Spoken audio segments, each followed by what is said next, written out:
Yeah, like I tell people that if you don't have God, you're floating in a cloudy abyss with no firmament under your feet.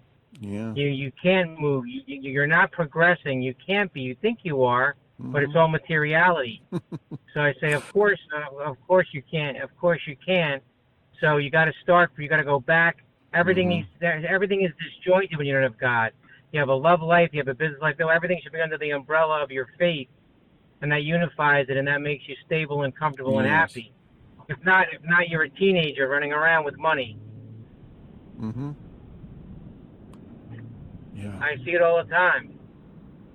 I've told clients you got to stop running around while you're whoring, especially the men with money. I'm like, I can't do your work anymore. I'm like, because you're bringing in this element that's disgusting into my world. I tell them that. I said, Good so for you. you come to me because you want me to help you and you want to have my happiness. I'm like, look, you're miserable. I said, all the women you slept with, do you remember? And I said, so I don't want to deal with someone that's wasting their body and their mind on the vanity of being promiscuous. Boy, that would really resonate with Alan Tony's audience.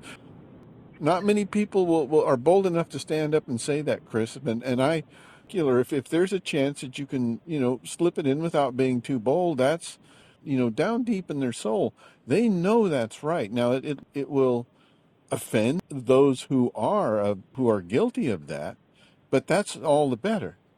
And other people will resonate and gravitate toward it. Yeah, that's brilliant. Remember, when you're around sinners and degeneracy, of course, it ruins your soul.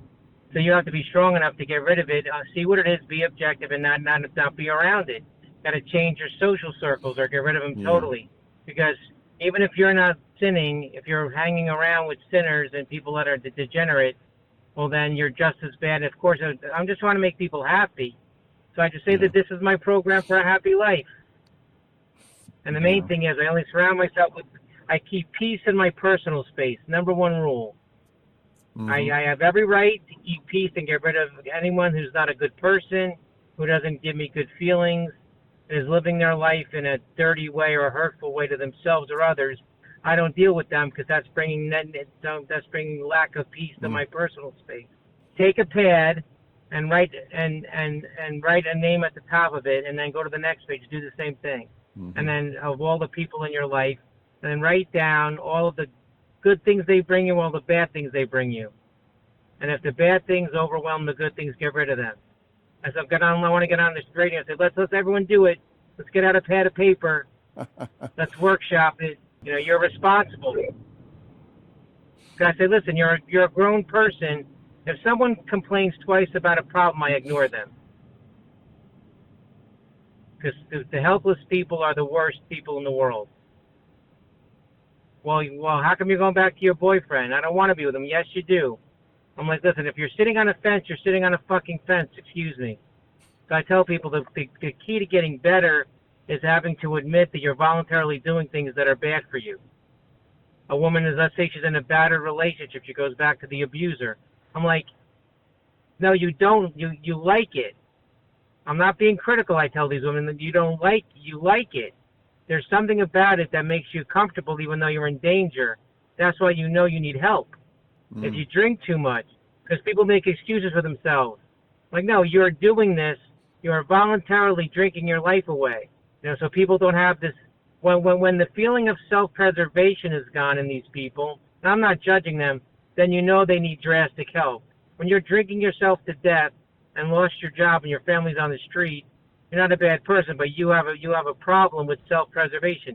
It's better than sex. Preserving your life is the strongest thing above anything. And when you lose that, that's when it's an emergency. Once I can get people to recognize that no, you're making excuses that it's okay. It's not okay. That's part of the disease. Mm. Chris, what you just said, that could be a whole program.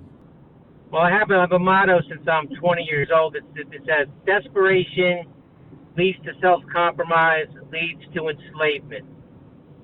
It's getting at the heart of your desperations that's the key to Mm-hmm. happiness. Because once you're desperate, you give up control of your life. And so I have a whole program that's a seminar in itself.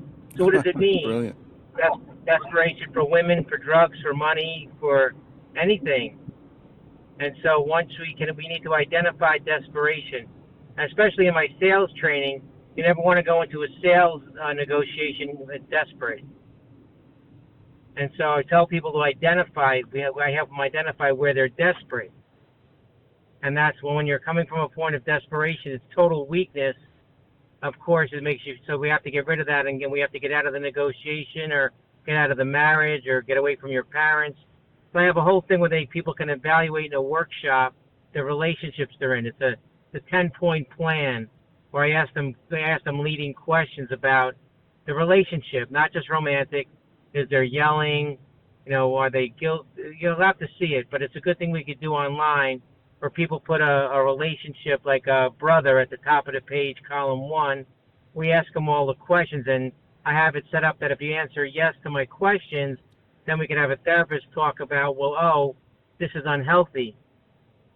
If this exists in your interaction, you might not know because you're in a bubble, but then we have to work on that. So that's a way for people to, because when you're in your bubble, you can't know things are wrong. You don't know how bad it is. But when you get an objective CPA person talking about a little worksheet, let me answer these questions about Greg. Greg and I are brothers. All right, great. And wait a second, you answered yes to number 5, and that shows severe dysfunction because of this. You guys should go talk to each other, or this is unhealthy. If this doesn't stop, you got to get rid of the relationship. So if people are in a room together with their husband or wife or their brother, and I answered yes to number 5, and you're sitting there, we suddenly have to confront it together. Oh, Greg, why are you blah, blah, blah? Do you understand how this is so abusive? And so but you might not know. Because there isn't a judgment. That's the key. Judgment is the critical error people make. Everyone's human, doing the best they can. Okay? Judgment is no place for it. There's no place for being hurt, no place for emotional hysteria. We want to get to the bottom of discord in relationships. We have to treat everyone with love. We're all human. We're all frail. We're all influenced by a lot of things. But that would be a good thing. As I call it, a short guide for keeping you close to me. That's a little program. So that'll be something we could Brilliant. do on air. Perfect.